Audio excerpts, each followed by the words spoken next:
Hey, welcome back to Open Everything. I've got a really special guest today, Emilie and Ted. Ted's hanging out for a minute. Ted's hanging out.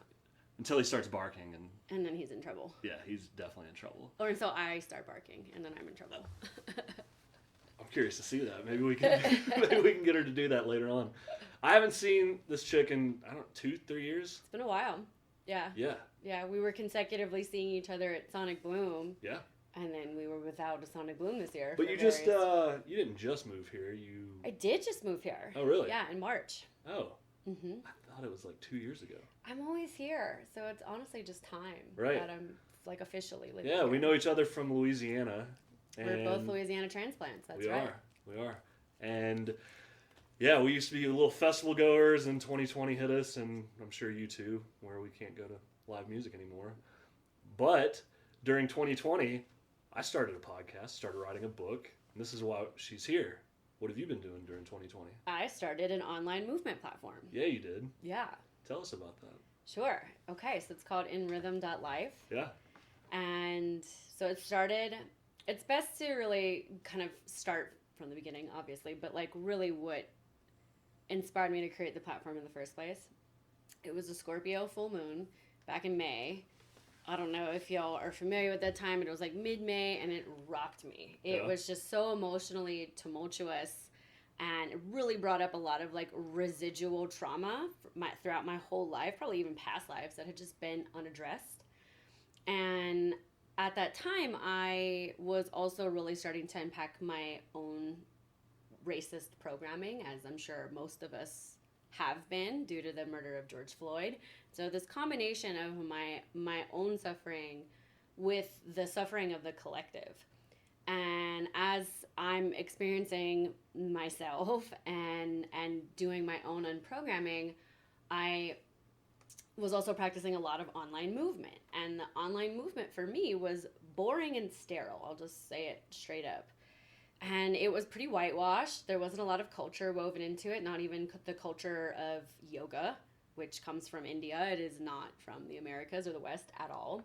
And so I was really hungry for, to learn African dance and the roots of it and why African dance exists. It's basically prayer in movement. And it was nowhere to be found online, nowhere. I wanted to learn, original like Bronx style b-boy like conditioning and dance. Wasn't anywhere online. Yeah. And I wanted to know the roots and the history and like the origin of these styles of movement. It just wasn't anywhere. And so then I just kind of got my wheel turning. It's like I want to practice fitness, I want to practice yoga, I want to practice African dance, I want to do it all, but there's nowhere that it existed in the same place. And so then it just it just was this descent from spirit almost immediately. Like, you do it. It doesn't exist yet because you haven't created it yet. So she's a yoga teacher. How long have you been a yoga teacher? 9 years. Yeah. Mm-hmm. So now what you do is incorporate this new style of dance or movement within yoga or what? So how do they relate? Yeah, how do they relate? Okay. Yeah, so I have always been an astrology junkie. I am not an astrologer. However, I have a pretty in-depth understanding of it. Yeah. I work really closely with one. Shout out to Tanya of Wisdom Drops. And so it was really kind of easy for me. It's like I have so much water in my chart, and the lunar tides, meaning like the phases of the moon, have always really informed and helped to navigate my life. It's just like, if I'm losing my shit, it's easy to turn to the phase of the moon and understand, oh, okay, this is happening. And now I have compassion for myself. And so I've always applied astrology to my own personal practices. Mm-hmm. And I've like kind of dabbled in teaching that when I was a full-time teacher at studios. It was palatable for some people. Some people it's like way too esoteric. And so InRhythm came from so there are like two major aspects to this platform. Is that there is astrology woven into especially my classes, like the classes that are to support the new and full moon. And then there is this aspect of authentic representation of culture through movement. And there's this like nice little aspect of global education that we haven't really dropped yet on our platform. It exists only on Instagram right now. But I think that answers your question. Yeah. Yeah. Well, I have questions about like where you see the future of this, because great. you've got multiple teachers on this platform. Is this Mm-hmm. platform eventually going to be subscription based, or where your Instagram says what? It's a global movement online platform for Mm-hmm. people to get into their alchemy or into their movement. You got all the buzzwords, I got but they're the in buzzwords. like different Yeah. order. Okay, so it's an online platform for global citizens to experience themselves through multiple movement modalities. Yeah. So you hit it right on the nail. It's eventually going to be a website that is monthly subscription based online platform that you can just log into. That's what I was doing all morning, is helping to create the actual web design of this platform. And it's going to be so cool. You can log in, and through the different algorithms that we create for you based on the answers to your survey questions, you'll have a whole page that is My Cadence. And so it'll bring up all of the different practices that are based off of what you said you wanted to learn, which is like, if you want more of like the esoteric platforms that are informed, or the esoteric movements that are informed by astrology or ritual, all of that's there. If if that is not your jam and you're interested in functionality and alignment, we got it for you. We're gonna have calisthenics. We're gonna have like literal functional movement. This a wonderful person named Coop is gonna be informing or teaching all of that aspect of it. And so it's wide range. There is something for everyone. So let's just say someone goes down on a drop down menu. They can search meditation. They can search African dance. They can, I guess, subscribe to whatever or all, right? Yeah. Yeah. So the drop down arrow, that's like part of what I was working on. It's like, it's gonna be like sit, and when you press sit, it'll be like meditations, breath work, mythos. What you're feeling in that specific moment. Right. Yeah. Because another aspect that we're adding is myth and the power of storytelling, and how, every culture, and this is the reason why it feels so relevant to add this to InRhythm, is because cultures, their movement practices are informed by myth. If you think about our ancestors when they were dancing around a fire in a circle, it was because the medicine man was telling a story. Yeah. Or it's because the musicians were bringing a story to life through music. And so it feels relevant and just important to be able to like verbally tell these stories in more of like a meditative, receptive place. But then there's also going to be sweat. And then when you press on sweat, it's just like all of the different fitness aspects. And then there's dance, which is like hip hop, several different styles of hip hop, belly dance, Bollywood. I'm hoping to really bring in some Broadway. Like it's big.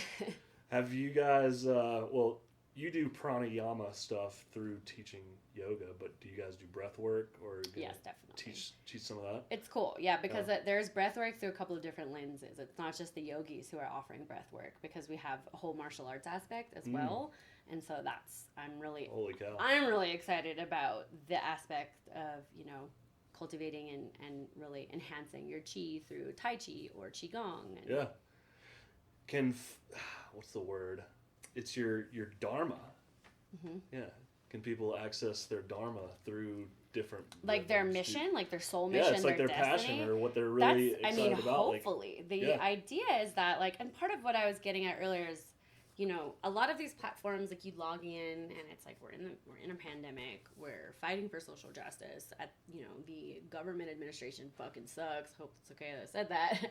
So we feel it, and so you log into these platforms and you just feel like, if you just read like, relieve stress, like return to center, and it's like, I get it, those are all buzzwords in the like wellness community, but does anybody need to be reminded that we're all stressed right now? No. Right. It's like the intention is really to just explore yourself and be in the non-judgmental, just totally accepting of feeling and emotion, to really allow for your unique self to come forward, or to enhance the authenticity that's already there.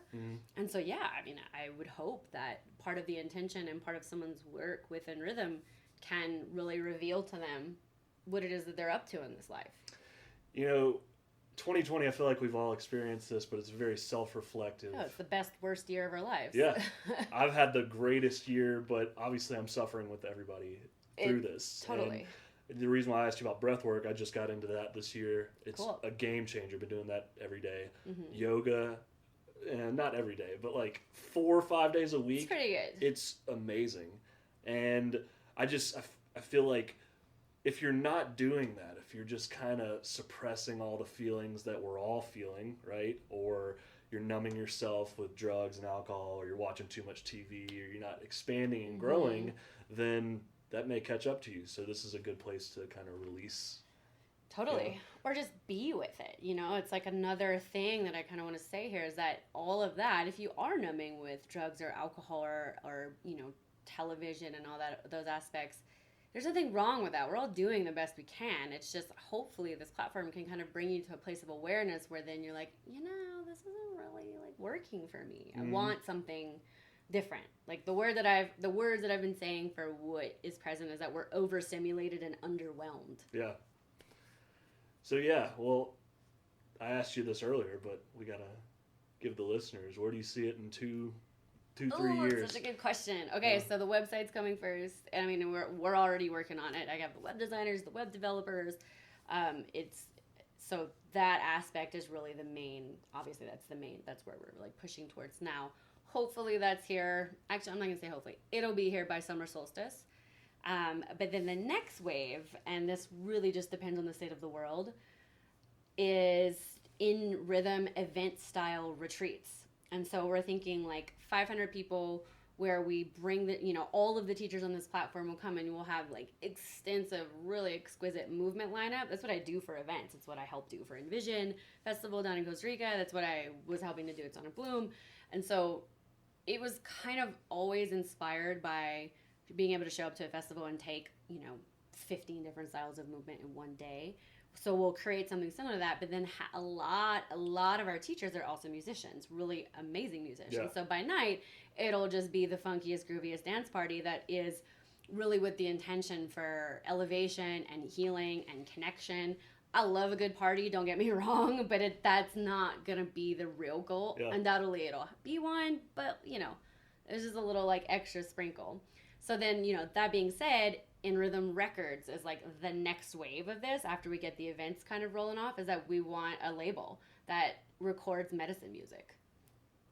Sound healing. Sound healing, but not just sound healing. Like, I mean, one of my teachers produces really awesome and amazing lo-fi hip-hop music that is meant to be moved via ecstatic dance, and then we have Lua, who is our Brazilian Zouk, one of our Brazilian Zouk partner dance, and she sings medicine music during medicine ceremonies, and like that is her dharma. Besides teaching Zouk, I would love to experience that. Oh, it's beautiful, yeah. And so yes, InRhythm event style retreats, InRhythm Records. That's where we're at. I can't wait to attend one of those retreats. I know, they're going to be awesome. I can't wait. Oh my goodness. How big will it be? Or is it going to be kind of like, sales is essentially scarcity. Right. Like if there's only 100, I guess, tickets available, then you can bump up the price. Or if you're looking at like a mini thing where it's 1,000 people. Big enough to feel, like it is this like, you can feel the pulse of it, but small enough to where the teachers can still interact with our community, and we can all like learn and grow together. If it's too big and it's like such a bummer if you take your favorite yoga teacher's class and you're waiting to talk to them after, but then all of a sudden you have to clear the space because there's another class happening, and then they leave and you don't even get to say hello. Exactly. And so like we want the dance floors to be big enough to hold the people and like get real funky, but also small enough to where you can go up to your teacher, your favorite teacher, dance with them, get to know them. It's not this like exclusivity where there's this division between presenter and attendee, but rather it's like, no, we're all here as a community. Yeah. And it's going to be much needed after 2020. Oh my gosh, yeah. I mean, we're going to trickle into 2021. I guess we got the vaccine now, but I'm assuming you're planning it for next summer. Yeah, summer 2021. Or sure. Summer 22. Why not? Sure, yeah. Like I said, you kind of put that out in the universe. It's like everything's so uncertain. One thing that I have learned for sure is that you can only set things in motion, and it's really up to spirit to decide how it ripples out. And so I'm available, I'm receptive, I'm listening. Yeah. And if I get the hit from spirit that's like, do it, then you best believe I'm doing it. That's what's up. Yeah. See, a lot of people may think that that's a little too far-fetched, but I'm on that same wave. It works for me. It doesn't work for some people. It works for me. That's a how lot of this people whole don't thing listen. happened. That's true. listen to their body, listen to their mind, or maybe they do listen to their mind, but it's more so listening to the mind than it is the heart. You know, I wasn't expecting to drop this question on you, but do it. I have written in my book, I always used to think, literally for years, that I couldn't believe the statement, we are our thoughts. I kept feeling like, well, and this is science, but like 90% of our thoughts are actually made up. But I'm starting to believe that maybe we are our thoughts.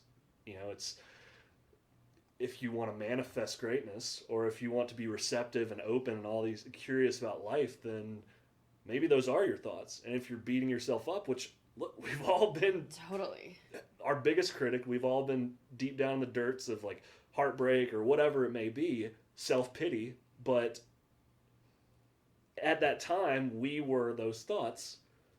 Now if you're enlightened and you're creating and you're doing things, that's you as well. So I don't know what the question is, but it's like, do you believe that you are your thoughts? Absolutely. Yeah. 100%. Yeah. You know, and it's really, that's where the shift gets to really start, and it's fun. You know, even if you were in this perpetuated place of suffering and sadness and confusion, become aware of that. Become aware of I'm having this thought, and it's funny for me to be like, oh yeah, we're enlightened. It's like, I don't know, if you've been enlightened, you kind of just like poof into it. I think we can have moments of enlightenment, which is when we become self-aware and we reach this place of self-actualization where we can start to take action that is based on what we want. And so, for instance, like, I have become aware of the fact that I'm perpetuating my own suffering by being addicted to Instagram and numbing with alcohol. Okay, I'm going to limit my Instagram to XYZ, and I'm going to put down the bottle for 4 days. And I'm going to substitute that with meditation and breath work. Yeah. You're going to still be aware of the desire to want the things that you've programmed yourself with, but however, you're taking action based on something else that you want. That's you being your thoughts. Yeah. I hear you. That's just the name of the game. I hear you. I've always wanted to, again, write a book, start a podcast. Yeah. My platform, open to everything, is to be receptive to what's coming at me, or be very supportive on people like yourself who've been in my life for a while that are doing rad shit. So I want to surround rad shit. Yeah, I like that. I'm trying to surround rad shit. Give it to me. Give it to y'all. You know. Into it.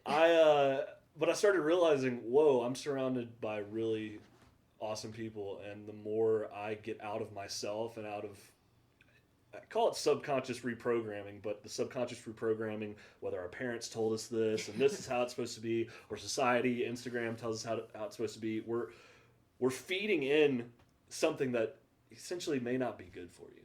So I briefly went through that health scare. I don't know if you knew about that, but I'm not going to go through it. We'll get into it, yeah, health scare, and I woke up, and I'm like, oh my God, maybe I need to be more receptive to what the world, start listening to what's going on in here. And I actually have a sticky note on the computer that says, free your mind, move your body. So there are some times where we get up in the morning and we get on Instagram, and we're instantly... You're already held hostage for the day. Yeah. So, my routine is get up, leave the phone in the living room. Like, I'll wake up naturally because I want to get up and live the day, but I get on the mat, and I stretch it out.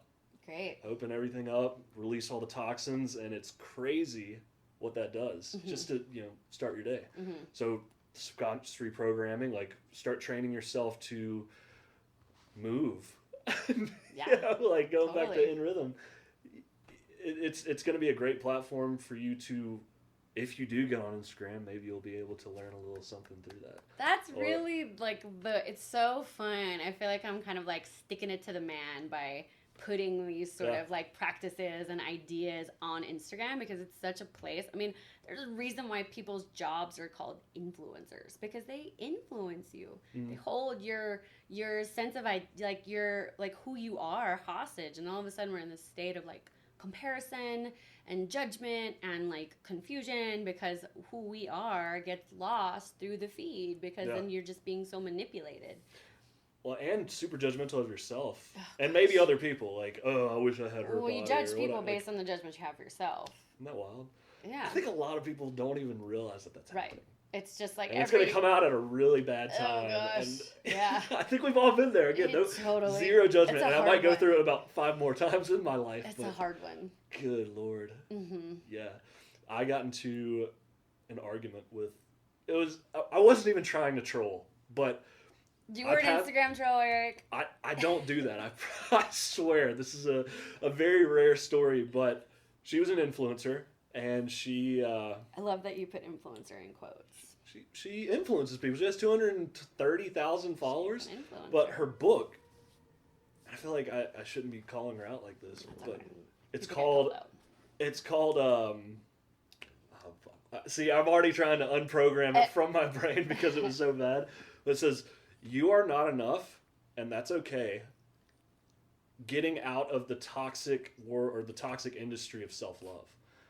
And I messaged her, and I said, "I'd really like to hear your perspective on this. Like, would you like to get on a 5-10 minute IG live, or like, you know, maybe for someone that doesn't understand it, like explain, because my platform, I preach self-love and I live self-love, and you know, I understand that maybe it could get a little egotistical sometimes, or maybe it could get a little self-absorbed, but at the end of the day, you kind of need to love yourself." Oh yeah. So it's like the first thing. You're telling someone through your title that they are not enough.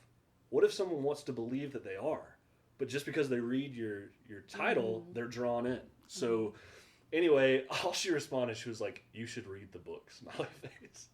And which is a fair response, but I said, "Well, I don't know if I'm ready to invest money into something in a that I don't..." concept that I just disagree with. Yeah. She straight up told me, "Well, if you're not willing..." Well, to revert back, she referred to herself in the third person.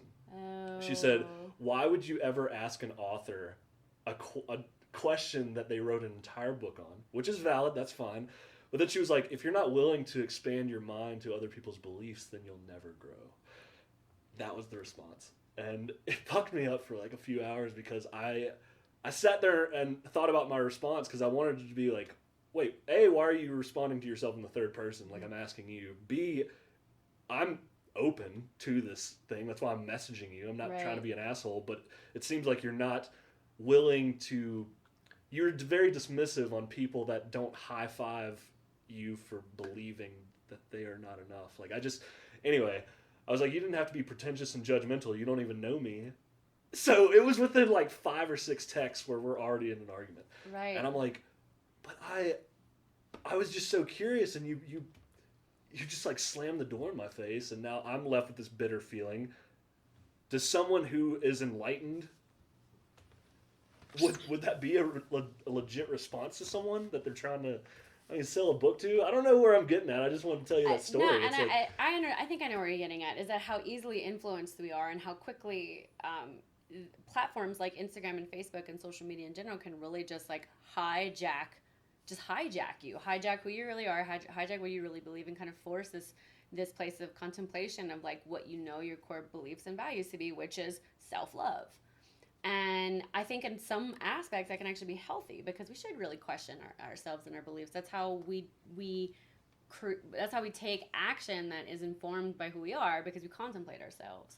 However, if there isn't a strong anchor that can really tether you to who you really are, you can be swayed so easily. Yeah. And that's really what InRhythm is here to do, is to kind of be this antithesis to platforms that are constantly telling you who you are, what you believe, and what you should do to become enlightened. And like, side note, if anybody claims themselves to be enlightened, run. I'm sorry, there's not a person on this planet who's 100% enlightened. What about woke? Oh, sure. I mean, no, I love woke. Yeah. It's like, great. But it's like, yeah, InRhythm, we really want to be the antithesis to that, to where it's just a place where you can explore yourself. We're not telling you who you are. We're not meant to. We're not trying to. We're just here as guides and educators, so you can really dive deep into who you are and make that decision for yourself. Which is really cool, because I actually have an unlisted podcast. I'm probably not going to list it because it was one of my first ones, but I got the definition, scientific definition, proof of the difference between admiration and adoration.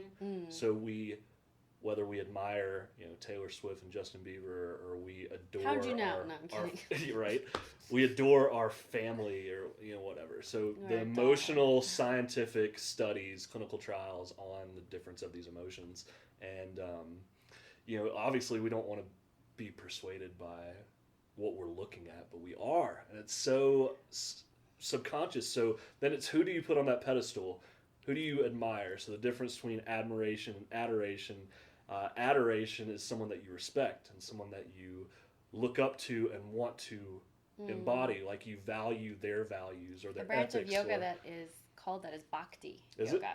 It's all about devotion. Wow. Yeah, which there's a woven aspect of adoration into it, but it's beautiful. Yeah, but then admiration. So if you say you admire these, I guess, false idols or whatever you want to call them, like you really look up to them.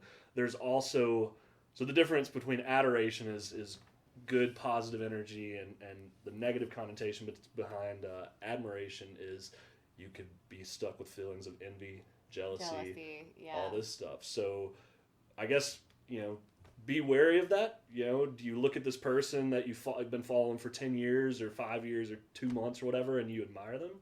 Or do you adore them and want to kind of emulate what they have and put it into your life?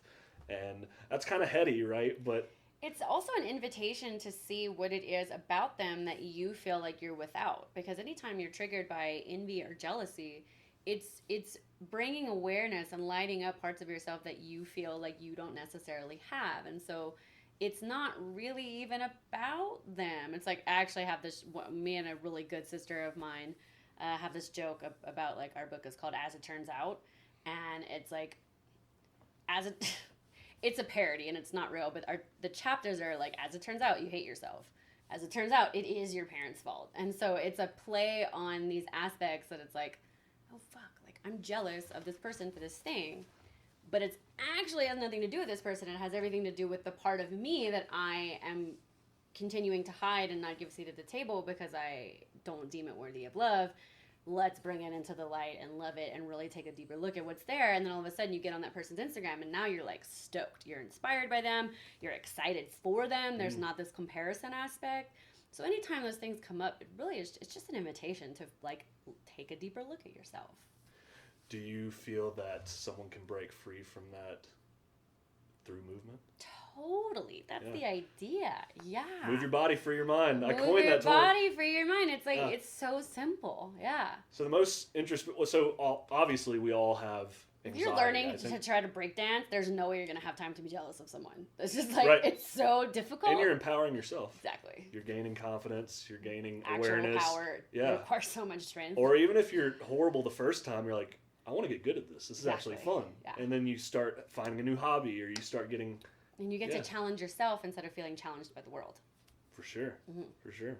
What, so I forgot what you said maybe like 2 minutes ago, but looking... I talk a lot. Well, yeah. The gift of gab, we all have it. Yeah. Whatever. But, so anxiety, we all have it. We all overthink things. We all have those feelings of like beating ourselves up and all this stuff. When I asked, does movement help? What helps more? Is it... what style is it? Dance? Is it yoga for you? Is it? It's subjective for everybody, but you got to try it. It's a different answer every day. Yeah. Every day, and look, I don't want to sit here and pretend like I don't experience a lot of shadow side of humanity, of consciousness. Like, I have actually had an increase in anxiety since I began InRhythm. I mean, sometimes it's like incapacitating, and it really holds me hostage. And I have never had the visceral sensation of anxiety before. Actually, I probably have. I just wasn't aware. I was labeling it as something else, or would like smoke some weed, or whatever. Like, I just never gave it a seat at the table, and so that is different every day. Sometimes I need to do like MMA conditioning and go for a 3-mile run and just like burn the energy to where it just can't feed me. Sometimes I need to sit in meditation and talk to myself and be with it and breathe and like listen to what it has to say. Sometimes I make the wrong decision and then I'm more anxious after. Like, the meditation is like being in prison, and the run is like, oh, I'm more anxious now. And so it's like, it's just so different, and it requires a lot of compassion, a lot of self-study, and a lot of it just requires a deep sense of knowing to where it's like, what am I needing what right do now? I need? Yeah. Sometimes it's a hug or a phone call with a friend. That's beautiful. Yeah. Self-study. That's self-study. You're exactly right, because I mean, I was getting at that question, from a subjective standpoint, where sometimes I have to go into the mountains, I got to do a cold plunge in the ice, Yeah. like the icy river, or I got to do the breath work, or I'm doing the yoga, or I'm doing the run, or I stick huge headphones in and listen to a podcast to start learning, because I always feel like you're kind of, if you're standing still, you're moving backwards. So how do you unless get it's in meditation? out of it? Touche. Unless it's in meditation. I haven't thought about that. Well, yeah, you got me on that one. Yeah. Who's one of your biggest mentors? Ashley Sargent and Meg McCracken. Who are they? I love them. Those are my teachers. I still study with Experience Alaya. Alaya is a Sanskrit word for the unfolding of the human spirit. I've been training with Ash since 2014, and Meg in 2016. They started the school together. They are just incredible women, even like outstanding teachers who have so much understanding of the philosophy of yoga and the understanding of their self, so they can understand or help others understand themselves. And so those are inspirations that are like actually in my life. For instance, like I'm actually going through their apprenticeship to be able to be a faculty member of their school and teach teacher trainings. Awesome. I was working on that this morning as well. And so it's really, I feel so grateful and so lucky really to be able to be in close contact with two people who mean the world to me and inspire me and teach me every day. But you got to want that for yourself. Totally. Yeah. Like that's amazing for you. And I can go into a whole spiel about what I do, but for the listeners out there, you have to be inspired to grow, to learn that stuff, to better yourself, to want to get into a movement, to start a movement. Yeah. And you can do it. You can. You really can. You literally can do it. It's all about changing the mindset. And every time you tell yourself you can't, or somebody else tells you that you can't, that's just more fuel. It's just more fuel to do it. And not in a way of like, oh, I want to prove them wrong.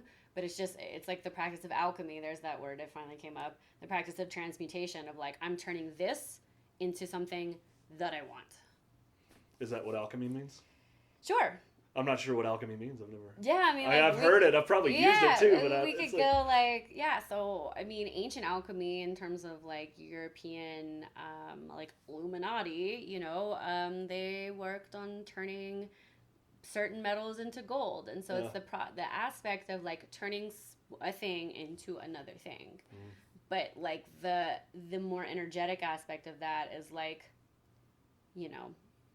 the suffering that one can go through when they are addicted to something, and how this addiction is like what feeds your action and what feeds you forward. But once you become made aware, you bring the unconscious to the conscious, and you start to choose action that you want. And then you it's all the process that we were talking about at the beginning of the podcast, like this, like how you are your thoughts. Well, the process of choosing your thoughts and then having those chosen thoughts create the action that is essentially your life, that's alchemy. For sure. God, it took me years and years and years, but it's been to believe in the supernatural esoteric aspect. I had to submit to it. I had to submit to God, and I had a conversation with someone. You were speaking about the phases of the moon earlier. I was never into it, probably until recently, and I still don't. I'm not fully into it, but she was talking about how the energy from the moon can affect your menstrual cycle. Yeah. I was about to say it with me. Menstruation. Menstruation. It's okay. I couldn't find the word because I never use it. Yeah. But yeah, I was like, well, I hear you, but I don't experience that, so I don't know if it is true. I mean, it's true, it's 100% right? True. It's 100% true, and I'm like 222% true.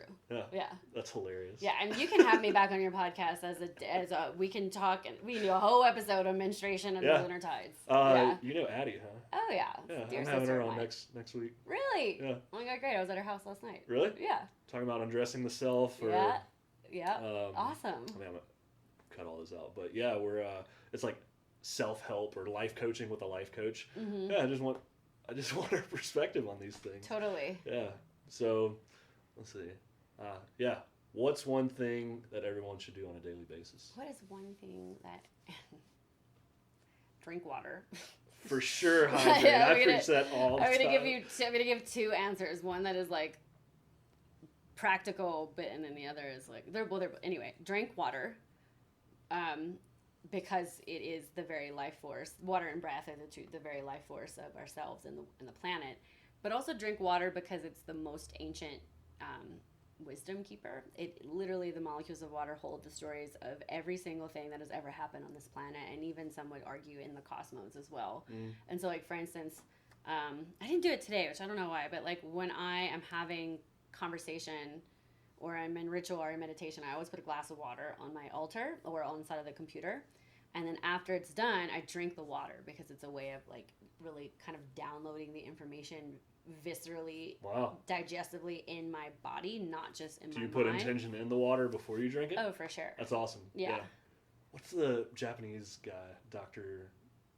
I don't know, but the one that does like cymatics and stuff?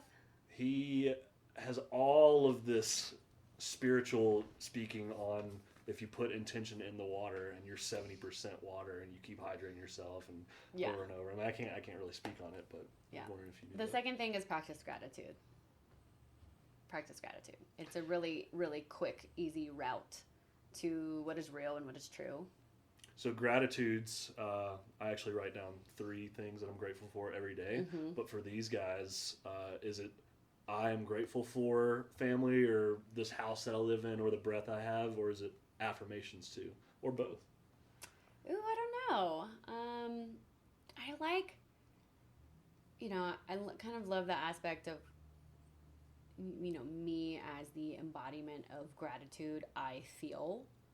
And so it invites a more visceral sensation of gratitude.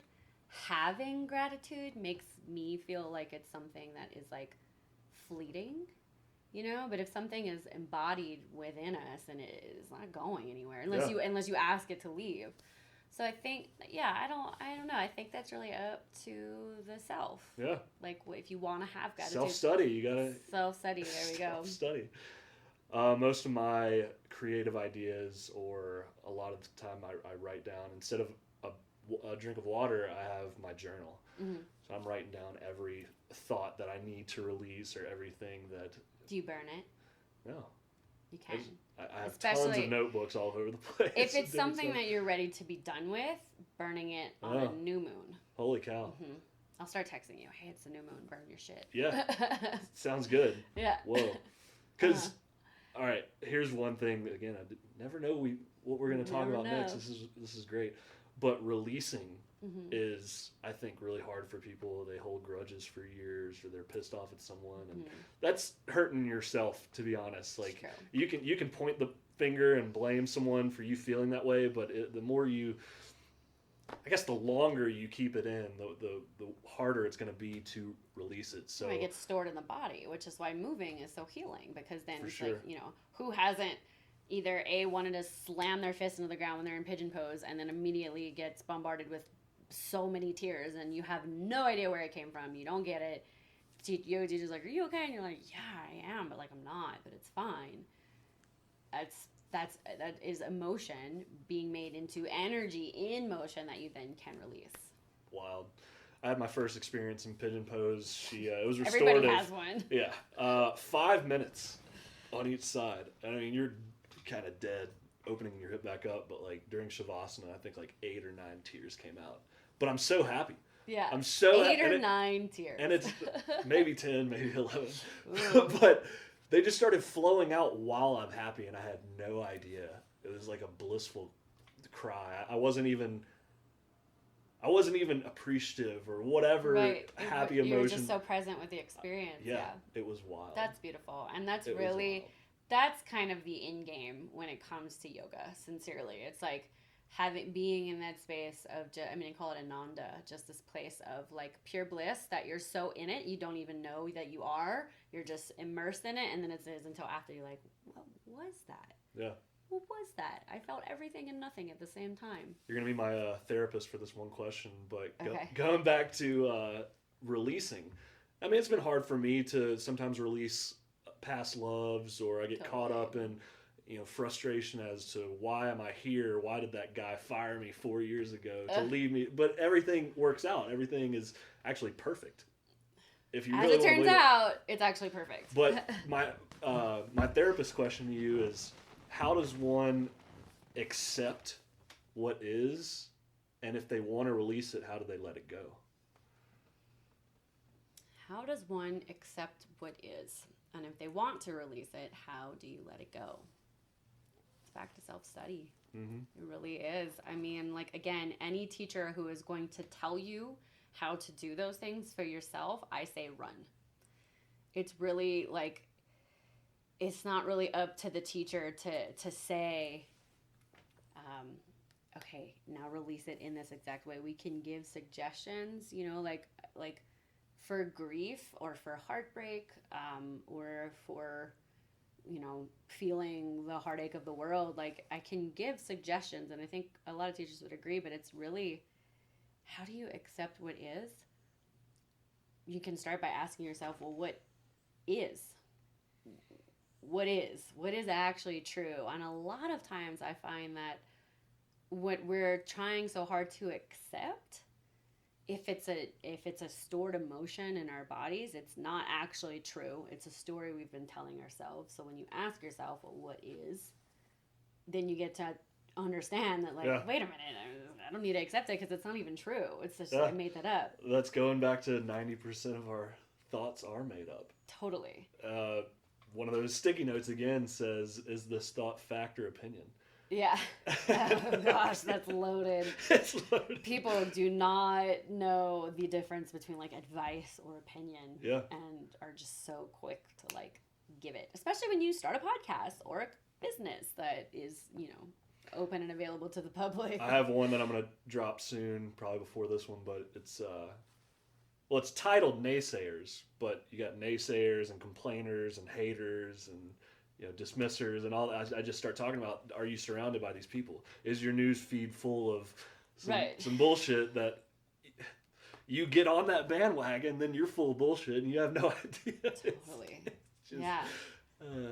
The brain's powerful, but so is the body. Exactly. I started realizing how, briefly, So back is the heart. back to the health scare, my mind, I started realizing, holy cow, I've done so much for my mind, but I've neglected my body. And instantly, all the growth I had with the mindset went down to, back down to E, because, oh shit, the body and the mind talk together. Mm-hmm. So, yeah. Body, mind, and heart. It's really the trinity, the trifecta. It's amazing. Mm-hmm. And we can That's talk about this for decades. Yeah, we can talk about this for decades, but I appreciate you being on here and coming back and explaining what you're doing, and I look forward to seeing everything that you have in store for us in the future. Thanks. Yeah, we're really excited. It's big. It's a community. It is meant for self-discovery and exploration, and to really spark curiosity and excitement about who you are, what your place is in this world, without pressure or expectation. Yeah. And where do they find you on Instagram? InRhythm.life. And InRhythm.life. Rhythm is spelled RHYTHM. Isn't that how rhythm is spelled? It is, and you'd be surprised how many people cannot spell it. Like, I'm typing it in and I can't find it. I'm like, how you spell it? One more time. That's funny. It's real. That's funny. Cool. Until next time, guys. Thanks for tuning in. Thanks for having me, Eric. Yeah. Holla. See you next time. Yeah, isn't that fun?